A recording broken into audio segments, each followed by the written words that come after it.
नमस्कार, आप देख रहे हैं भोला भाई लाइव और मैं हूं आलोक कुमार तिवारी। अभी मैं बिहार के अलग-अलग जगहों पर, जैसा कि पानी आप यहाँ देख रहे हैं, जिस तरह से पानी लगा हुआ है, इस तरह के अलग-अलग जगहों पर घूमकर और आपके लिए लगातार कुछ ऐसे वीडियो लाने की कोशिश कर रहा हूं, जिससे आप बिहार के वास्तविक स्थिति से परिचित हो सकें, साथ ही साथ बिहार में जो किसानों की हालात है, उससे भी परिचित हो सकें। बिहार के बारे में अगर हम बात करें तो बिहार लगभग पिछले 3 साल से लगातार बिहार के अधिकांश जगहों को ये देखा जा रहा है कि वे बरसात के समय वहाँ बाढ़ आता है। अलग-अलग जगहों की अगर हम बात करें तो ज़्यादा से ज़्यादा जगह पर बिहार के बरसात के समय में बाढ़ देखा जा सकता है और इस बाढ़ का असर सबसे ज़्यादा पड़ता है किसानों पर। किसानों की हालात के बारे में अगर बात करें तो आज के समय में भारत के किसान के बारे में आपसे कुछ भी छुपा हुआ नहीं है। किसान किस मुश्किल में है, ये आपसे छुपा हुआ नहीं है। लेकिन जब ये मौसम की मार उसके ऊपर पड़ती है तो इसका असर किसानों पर ज़्यादा होता है और ये इस कदर इसका असर होता है कि धीरे-धीरे जो हम देख रहे हैं कि कृषि छोड़कर लोगों का जो पलायन हो रहा है, जो शहरों की तरफ लोग रुख कर रहे हैं, इसका सबसे बड़ा वजह भी यही है। बिहार की अगर हम बात करें तो बिहार में सबसे ज़्यादा कृषि से लोगों के अलग होने का कारण ये बाढ़ ही है। बाढ़ इस तरह से होता है जिससे किसान बुरी तरह से प्रभावित होते हैं, उनके पास कोई ऑप्शन नहीं होता है और वे पलायन को विवश होते हैं, चाहे किसी भी तरह से किसी भी जगह जाकर कुछ नौकरी करते हैं जिससे उनकी रोजी रोटी सुनिश्चित हो सके। अगर हम इन हालातों को देखें तो खुद समझ सकते हैं। मैं अपने कैमरामैन से चाहूँगा कि आप इस तरफ जहाँ जो पानी लगा हुआ है और इसका असर जो आप देख सकते हैं कि बीच में जो धान लगाए हुए थे, धान का क्या हाल है। धान कहीं आपको दिखेगा नहीं, पानी ही पानी है, सब जलमग्न हो चुके हैं। अब इसका कितना असर पड़ा होगा किसानों के ऊपर, जिनकी अभी खेत होगा, जिनके खेत में ये पानी इस तरह से आया है, आप समझ सकते हैं कि उसकी हालात क्या होगी। और ये 1 साल की बात नहीं है, बिहार में लगातार ऐसा देखा जा रहा है। पिछले 3 साल से अगर हम बात करें तो मैं जिस जगह पर हूँ, यहाँ के लोगों का ये कहना है कि पिछले 3 साल से वे इसमें पूँजी लगाते हैं, धान लगाते हैं, लेकिन कुछ वापस नहीं आ पाता है। लेकिन सरकार से किस तरह की उन्हें सुविधा मिल रही है, क्या मदद मिल रही है, इसके बारे में भी हम जानने की कोशिश करेंगे और इसीलिए यहाँ हम जो ग्रामीण है, उनसे कुछ बात करेंगे, उनके नाम के साथ और जानने की कोशिश करेंगे कि उन्हें क्या परेशानी है। सबसे पहले आपका नाम क्या है? मंसूर आलम। अच्छा, मंसूर आलम जी, आप ये बताएँ कि आप किस गाँव से हैं? यहाँ ग्राम टिकुलिया मनकरौलिया पंचायत से। हाँ, हाँ। थाना पहाड़पुर। आप भी किसान हैं। किसान है। आपका जो फसल है, जो बाढ़ आया हुआ है, तो आपको इससे क्या नुकसान हुआ? बहुत नुकसान हम लोगों को सारे लोगों को हुआ है। पूरा देख रहे हैं, ये सब धान दह गया है, लोग रोपनी किया है, सब दह गया है। बहुत ज़्यादा नुकसान हम लोगों का हुआ है। अच्छा, पिछले साल भी यही हालात यही थे क्या? हालात है। लगातार 3 साल से यहाँ के लोगों का कहना है कि यही हालात है। अब आप समझ सकते हैं कि किसान का कमर किस तरह से टूट रहा है। लगातार किसानों के पास कोई विकल्प न होने की स्थिति है। किसान अगर खेती कर भी रहे हैं तो घाटे में है। अगर लगातार घाटे में है किसान, तो आप समझ सकते हैं कि इससे कितना असर पड़ने वाला है पूरे देश की अर्थव्यवस्था पर। क्योंकि पूरे देश की अर्थव्यवस्था की रीढ़ की अगर हम बात करें तो वह किसान ही है। किसानी से ही भारतीय अर्थव्यवस्था की रीढ़ संचालित होती है। लेकिन जब हम बिहार की बात करते हैं तो बिहार के किसानों की स्थिति सबसे ज़्यादा बदहाल है, क्योंकि बिहार में सबसे ज़्यादा बाढ़ की मार देखी जा रही है। सबसे ज़्यादा इसके लिए अगर कोई जवाबदेह किसी की होती है तो वह है बिहार सरकार। क्योंकि जल प्रबंधन के बारे में अगर हम बात करें तो जल प्रबंधन पर केंद्र भी सरकार को मदद देने के लिए तैयार रहता है। केंद्र के पास इस तरह के ऑप्शन हैं। और हम बिहार की जब बात करते हैं तो बिहार में केंद्र में जो शासित पार्टी है, उसी पार्टी के गठबंधन से सरकार है। बिहार में मुख्यमंत्री हैं नीतीश कुमार, लेकिन बीजेपी भी सरकार में शामिल है। और इस तरह से आप समझ सकते हैं कि बिहार की जो वास्तविक स्थिति है, अगर गठबंधन की हम बात करें तो गठबंधन से बिहार के लोगों को क्या फ़ायदा है, इसके बारे में आप इस हालात से खुद मूल्यांकन कर सकते हैं कि लगातार बिहार में बाढ़ है, लोगों की जो रोजी रोटी है उसके ऊपर असर पड़ रहा है, किसान बदहाल हैं, केंद्र में भी गठबंधन की सरकार है, यहाँ भी है। लेकिन जब हम जल प्रबंधन की बात करते हैं तो जल प्रबंधन के लिए कोई खास आपको काम यहाँ नहीं दिखेगा। बिहार के अधिकांश जगहों पर घूम घूम कर मैं आपके लिए जो वीडियो लाऊंगा आप उससे खुद ये एनालिसिस कर सकेंगे कि वास्तविक हालात क्या है। लेकिन वास्तविक हालात यही है कि बिहार में जितनी बारिश होती है, अगर जल प्रबंधन के ऊपर काम किया जाए तो उसका फायदा उठाया जा सकता है। लेकिन बिहार में ऐसा नहीं हो रहा है। जल प्रबंधन के ऊपर कोई काम आपको यहाँ ऐसा नहीं दिखेगा जिससे किसानों की हालात में सुधार हो सके, बिहार विकास के पथ पर आगे बढ़े। बल्कि ये जो व्यवस्था है इससे सबसे ज़्यादा स्थिति जो चरमरा रही है वह किसानों की स्थिति ही चरमरा रही है। तो इसलिए मैंने जवाबदेह जो तय होता है, जो जवाबदेह ठहराया यहाँ की सरकार को। अब आप ये समझ सकते हैं कि सरकार अगर उदासीन है, इस मामले पर उदासीन है, सरकार किसानों की मदद नहीं कर पा रही है, तो आखिर इनके हालात में सुधार होगा कैसे। अगर हम बिहार में महागठबंधन की बात करते हैं, लालू प्रसाद यादव की हम बात करते हैं, लालू प्रसाद यादव की पार्टी की बात करते हैं, लालू प्रसाद यादव के बारे में अगर हम बात करें तो वे अभी चारा घोटाले में जेल से वापस आए हैं।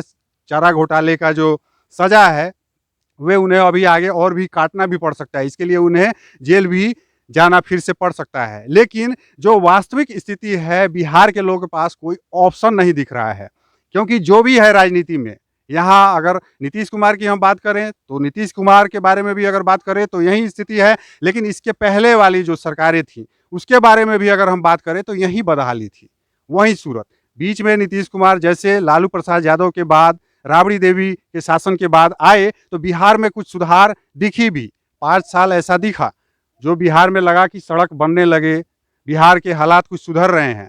लेकिन पिछले 3 साल से स्थिति वास्तव में बिहार में चरमरा रही है, ऐसा देखा जा रहा है। और इसलिए धीरे धीरे लोगों का जो गुस्सा है वह दिख रहा है। और जो महागठबंधन बिहार में इतनी सीटें जीत के आई है, इसका यही कारण है, सबसे बड़ा कारण यही है कि बिहार की जो वास्तविक स्थिति है वह सही नहीं है। बिहार में विकास के लिए जो सही काम होने चाहिए, अगर हम किसी और स्टेट की बात करते हैं, राजस्थान जैसे जगह की बात करते हैं, गुजरात की बात करते हैं, अदर स्टेट में जल प्रबंधन के बीच इन समयों में जितने दिन नीतीश कुमार रहे बहुत सारे काम हुए। लेकिन जब हम बिहार की बात करते हैं तो इसी बीच जल प्रबंधन के ऊपर यहाँ कोई खास काम नहीं हुआ है। पानी बहुत ज़्यादा होती है, वर्षा का पानी संचय करने की, उसको मैनेज करके फिर उससे अलग अलग रूप में फ़ायदे लेने की बात यहाँ बिहार में बिल्कुल नहीं है। और यहाँ कुछ और भी लोग हैं, उनके ऊपर इसका क्या असर पड़ा है उसके बारे में भी जानने की कोशिश करेंगे। आपका नाम क्या है? सुरेश शाह। अच्छा, आप कहाँ से हैं? हम यहीं सटीकुलिया। अच्छा, आप भी खेती करते हैं? जी। अच्छा, खेती करते हैं तो इससे इस बार आपको खेती से क्या लाभ दिख रहा है? इस बार तो सबसे अधिक नुकसान हुआ है, क्योंकि इस बार तो समझिए मई महीने से बारिश शुरू हो गया। पहले तो मई से होता था नहीं ना, इसलिए हम किसानों का स्थिति बहुत बुरा हो गया है। धान का फसल हम वो लगाए थे ख़त्म हो गया, गन्ना का फसल लगाए थे वो भी ख़त्म हो गया ना। अब समझिए हम लोग जो कर्जा लिए हैं, कर्जा लेकर के खेती में लगाए हैं, वो पूरा नुकसान हो गया हम लोग का। तो आप समझ सकते हैं किसानों की क्या हालात है। गन्ने का फसल भी जो है ये बाढ़ की पानी ऐसी है कि गन्ने के फसल भी इस बार आपको नहीं दिखेंगे, वो भी जलमग्न हो चुके हैं। तो इस तरह की स्थिति है। अब किसान के ऊपर कर्ज जो है वह लगातार बढ़ रहा है। यहाँ हमारे साथ एक और किसान है, हम उनसे उनके नाम के साथ जानेंगे। आपका मेरा नाम अशोक सिंह है।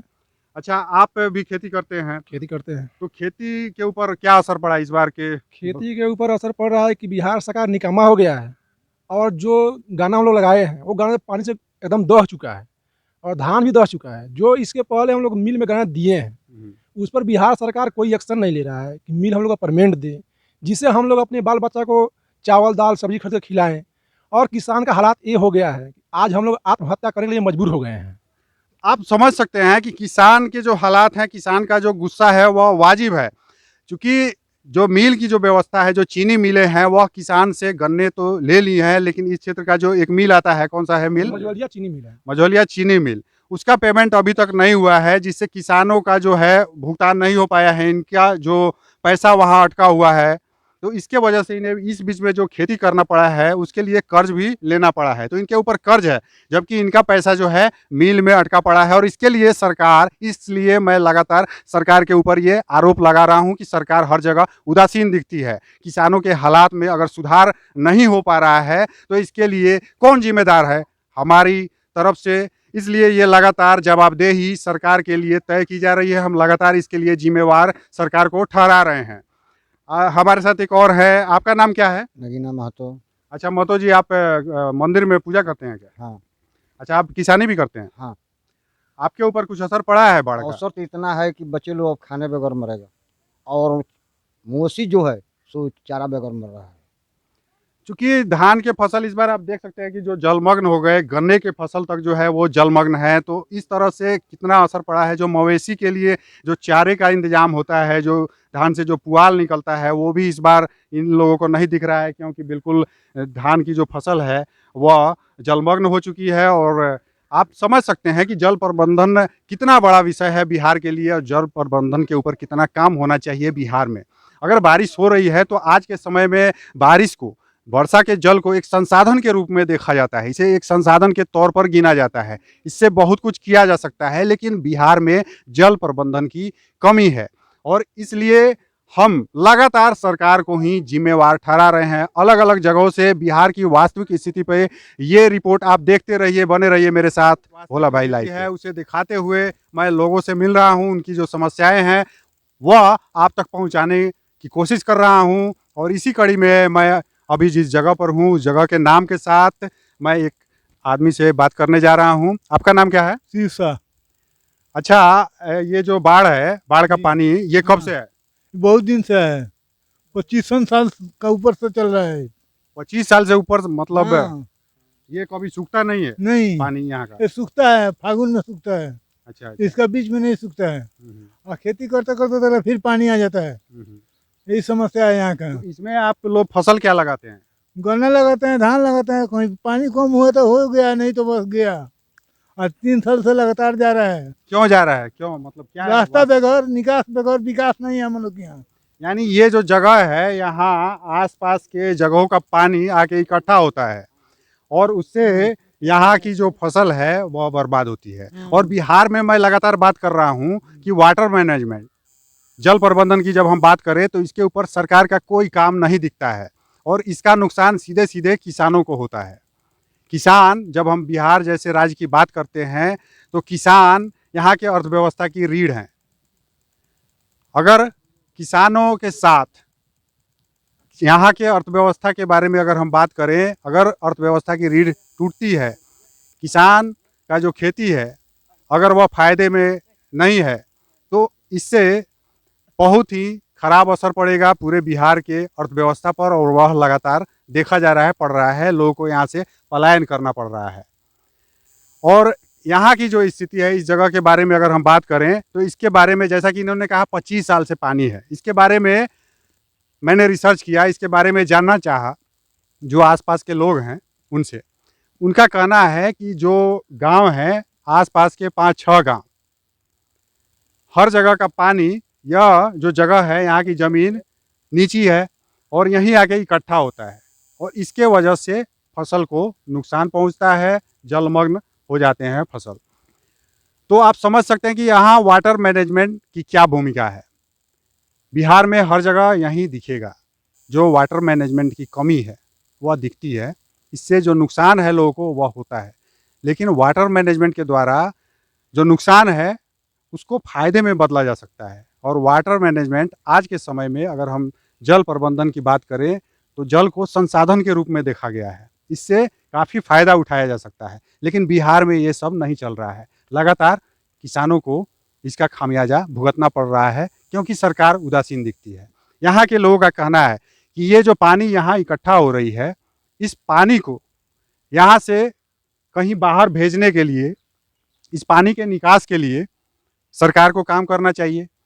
यहाँ जो पंचायत स्तर की हम बात करें, जो भी यहाँ के पंचायत के जो प्रतिनिधि दिखते हैं वे इस मामले में उदासीन दिखते हैं। भूमिका उनकी है, लेकिन कहीं ना कहीं वे इस काम को पूरा करने में अक्षम दिखते हैं। अगर हम बिहार की बात करें तो बिहार के ज़्यादा जगहों पर जब आप घूमेंगे तो देखेंगे जहाँ भी जनसंख्या ज़्यादा है, जहाँ लोग ज़्यादा रहते हैं, वहाँ की सड़कें पक्की बन जाती हैं। लेकिन जहाँ जनसंख्या नहीं है, वहाँ की सड़कें पक्की तो पक्की, कच्ची भी टूटी-फूटी मिलेंगी। आप समझ सकते हैं सड़क एक ही है, आपको किसी जगह पे पक्की सड़क मिल गई, आपको पूरा रास्ता तय करना है। बीच में टूटी सड़क मिली, आपने उसको भी तय किया। तो जो जनप्रतिनिधि हैं, मैं ये बताने की कोशिश कर रहा हूँ कि जो जनप्रतिनिधि हैं, वे भी वोट देखकर अपना काम कर रहे हैं। वोट के हिसाब से कोई फैसला ले रहे हैं। यहाँ बात करें तो यहाँ किसानों को इससे कितना नुकसान है, किसान इसका मूल्यांकन खुद करते होंगे। लेकिन 25 साल से, पिछले 25 साल से ये समस्या बना हुआ है ज्यों का त्यों। इसका समाधान नहीं हो पा रहा है, क्योंकि सरकार भी, जब हम राज्य सरकार की बात करते हैं तो इस मुद्दे पर कहीं ना कहीं उदासीन दिखती है। जल प्रबंधन के लिए उसके पास कोई खास स्कीम नहीं दिखता है, उसके ऊपर उसका काम नहीं दिखता। बिहार के अलग अलग जगहों पे बाढ़ की जो वास्तविक स्थिति है उसे दिखाते हुए मैं एक और जगह के बारे में आपको बताने जा रहा हूं, और यहाँ पे जो कुछ लोग हैं उनसे नाम के साथ, उनके नाम के साथ हम जानने के बारे में कोशिश करेंगे वास्तविक स्थिति क्या है। आपका नाम क्या है? कपिल देव महतो। अच्छा, ये आप किसान हैं? जी, किसानी कब से करते हैं? लगभग 2 साल हो गया हमारे पीछे। अच्छा, इसके पहले क्या करते थे? काम करते थे बाहर। बाहर में क्या काम करते थे? कोई चिमनी लाइन का है, फीटर लाइन का काम। और उसके पहले आप क्या करते? पढ़ाई किए? हाँ, पढ़ाई कर रहे थे। तो बिहार के ज़्यादा लोगों के बारे में अगर हम बात करें तो बिहार में एक विकल्प के तौर पे कृषि है सबके पास। लेकिन कृषि व्यवस्था के बारे में अगर हम बात करें तो ज़मीन उपजाऊ होते हुए भी जो मैनेजमेंट है, खास करके बाढ़ जैसे जो स्थिति होती है, बाढ़ जैसी स्थिति के वजह से खेती बहुत ज़्यादा प्रभावित होता है। और इसलिए बिहार के लोग, उनके राय के बारे में अगर हम जानना चाहें तो ज़्यादा लोग कृषि करना पसंद नहीं करते हैं, वे इससे निकलना ही पसंद करते हैं। लेकिन अंतिम विकल्प के रूप में वे इसे चुनते हैं। लेकिन पिछले 3 साल के बारे में अगर हम बात करें तो बिहार के अलग अलग जगहों पर मैं घूमते रहा हूँ, खास करके जब बाढ़ जैसी जो स्थिति होती है, हमारे चैनल पे आप देखेंगे उस समय के वीडियो मैं कवर करता हूँ, वीडियो से आपको पता चल जाएगा। तो जो वास्तविक स्थिति होती है, लोगों को जो क्षति होती है, इसकी वजह से बहुत लोग इससे पलायन भी करते हैं कृषि छोड़कर, और वे रोजगार के विकल्प में तलाश में वे पलायन को मजबूर होते हैं। और इस बार लगातार 3 साल से हम समझ सकते हैं, 3 साल से लगातार बाढ़ जैसी स्थिति है, बाढ़ आ रहे हैं और किसानों को नुकसान हो रहा है। आप देख सकते हैं, मैं अपने कैमरामैन से चाहूँगा आप दिखाएं। आप देखिए यहाँ गन्ना लगाया हुआ था, बीच में ये रोड है, रोड पे पानी, वहाँ मक्के की खेती की गई है, लेकिन मक्का खेत में ही आपको दिखेगा सूख चुका है, पानी लग चुका है, सड़ चुका है। और इस तरह से अगर हम गन्ने के बारे में बात करें तो गन्ने की क्या स्थिति आप देख लें, डूब चुका है गन्ना पानी में और वो सड़ रहा है। और यहाँ जब आप किसानों से बात करेंगे तो उनकी जो वास्तविक स्थिति है ये है कि मिल में पिछले साल का पेमेंट इनका अटका हुआ है और कर्ज लेके ये खेती की गई है। अब इससे कितना फ़ायदा हुआ इन्हें, कितना नुकसान हुआ, इसका अंदाज़ा आप खुद लगा सकते हैं। इनके पास क्या विकल्प है? जब हम वाटर मैनेजमेंट की बात करते हैं तो बिहार सरकार उदासीन दिखती है। वर्षा का जल बहुत यहाँ दिखेगा। बरसात इस बार की अगर हम बात करें तो मानसून से पहले आ चुकी है और बाढ़ जैसी स्थिति है। मानसून की बात करें अगर हम तो मानसून का फ़ायदा लोगों को नहीं हो पाता है और बाढ़ जैसी स्थिति आ जाती है। और जो गन्ने का फसल है, पेमेंट के बारे में बात करें, पिछले बार अगर इससे कुछ कम चूँकि मानसून समय से आया था तो कुछ गन्ना आया था, लेकिन पिछली बार भी बाढ़ जैसी स्थिति थी। लेकिन जो पेमेंट मिल में अटका उसके बाद से इन्हें मिला नहीं, और इस बार की स्थिति आप समझ सकते हैं। उसके पहले की बात भी ये लोगों का यही कहना है कि वही स्थिति है कि मिल का पेमेंट सही से नहीं होता है और गन्ने का जो फसल है वो अभी जो है ठीक से नहीं हो पाता है। और इसमें भी अगर हम बिहार के बारे में बात करें पहले की, कुछ पहले से अगर हम बात करते हैं तो बिहार में गन्ने के फसल से लोगों को फ़ायदा था, किसानों को फ़ायदा था, नकदी फसल के रूप में इसे देखा जाता था। लेकिन आज इस फसल के बावजूद लोगों को खेती में घाटा हो रहा है, ये स्थिति आ चुकी है। आप समझ सकते हैं कि दिन ब दिन स्थिति और बदतर होते जा रही है। हमारे साथ एक और किसान है, हम इनके नाम के साथ जानेंगे इन्हें इसका क्या नुकसान हुआ, बाढ़ से इन्हें क्या क्षति हुई, इसके बारे में। आपका नाम क्या है? जोगिंदर महतो। अच्छा, आप खेती करते हैं ना? जी इस बार के बाढ़ से जी आप प्रभावित हुए हैं? जी क्या बहुत हमने के हरियाणा हो गल बस क्या हर्जाना हुआ? सारा गाना डह गए खाला भी मरता नहीं आप खेती कब से करते हैं? सर। हम तो कम से कम 10 साल से ऊपर से कर रहे हैं अच्छा, आप खेती को क्या मानते हैं, खेती अच्छा है? खेती। हम लोग को पानी की वजह से अच्छा कहाँ चलता है, कब नहीं चलता है। लगान तगादा कार कर लगा देते हैं हम लोग, आता है पानी दबा देता है। तो ये स्थिति है, एक तरफ से मौसम की मार, दूसरी तरफ से जो गन्ने की स्थिति है, मिल का पेमेंट सही नहीं है। तो सरकार कितनी उदासीन दिखती है हर जगह पे, जो मैनेजमेंट होना चाहिए वह नहीं दिखता है। यहाँ हमारे साथ और भी किसान हैं, कुछ लोग हैं, उनसे हम जानने की कोशिश करेंगे। आपका नाम क्या है? संजय कुमार मिश्र। अच्छा, आप भी खेती करते हैं? जी। खेती में आपको क्या दिखता है, फायदा है? कहाँ फायदा है सर, हम लोग को उपदाया जाता है, वहाँ रोपते हैं सब, इसी में तो हरदम जब आपको नुकसान ही है तो फिर आप खेती करते क्यों है? अब बताइए, तो हम क्या जानते हैं सर जी, बाढ़ पानी आएगा तो बरसेगा, दहा जाएगा। अच्छा, पिछले बार आपको फायदा हुआ था खेती कहाँ में? फायदा हुआ था, वो फिर पिछले बार में चला गया था, उसके पहले कभी फायदा हुआ था? और उससे पहले फायदा हुआ था, काट के चला गया था तो परमानेंट नहीं हुआ था, वो मिला तो कभी नहीं मिलता था।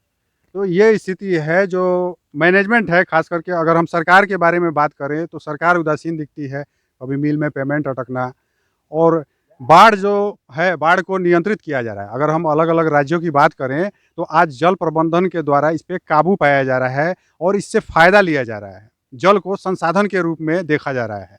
वाटर मैनेजमेंट होनी चाहिए, जल प्रबंधन होनी चाहिए इसके लिए। लेकिन बिहार में ये आपको ज़्यादा जगह देखने को नहीं मिलता है और इसलिए किसानों को इसका नुकसान उठाना पड़ता है। यहाँ कुछ और भी लोग हैं, हम उनसे भी जानने की कोशिश करेंगे कि जो बिहार में जो किसानों की स्थिति है वह क्या है। आपका नाम क्या है? मनोज महतो। अच्छा, आप खेती करते हैं? जी, अच्छा, खेती बहुत फायदे का काम है। बहुत फायदा हो रहा है सर, जितना पानी हो रहा है ना बहुत फायदा हो रहा है। ना क्या हमारे मतलब? सरकार के या ना हमारे पंचायत के प्रतिनिधि लोग का किसी को नहीं दिखाई दे रहा है। यहाँ तो गन्ने का पत्ता देख रहा है, लेकिन धान के जो पत्ता नहीं दिखाई देगा तो सरकार भी कहेगा कि ये तो रोपाइले नहीं है, इसमें रोपाई नहीं हुआ है। अच्छा, सरकार से आपको मदद मिलती है क्या? कोई मदद, यही मदद है, दिखाइए। मतलब आपको कभी मदद मिलती है सरकार से? कभी नहीं। तो वास्तविक स्थिति ये है कि सरकार से जो मदद मिलती है वो न के बराबर है। ज़्यादा लोगों का ये मानना है कि जो बाढ़ से उन्हें जो नुकसान होता है, जो वास्तविक नुकसान होता है, उसके मुकाबले उन्हें जो उसका जो मुआवजा मिलता है वह बहुत ही कम होता है, एक तरह से माने तो नगण्य होता है। और जब हम सरकार की बात करते हैं तो सरकार का काम होता है जान माल के क्षति से बचाना लोगों को, लेकिन यह बिहार में नहीं देखा जा रहा है और सरकार यहाँ उदासीन दिखती है। हम बिहार के अलग अलग जगहों से बिहार के किसानों के क्या हालात हैं इस बाढ़ जैसी विपदा में, लगातार आपके सामने वीडियो लाने की कोशिश कर रहे हैं। आप देखते रहिए भोला भाई लाइव।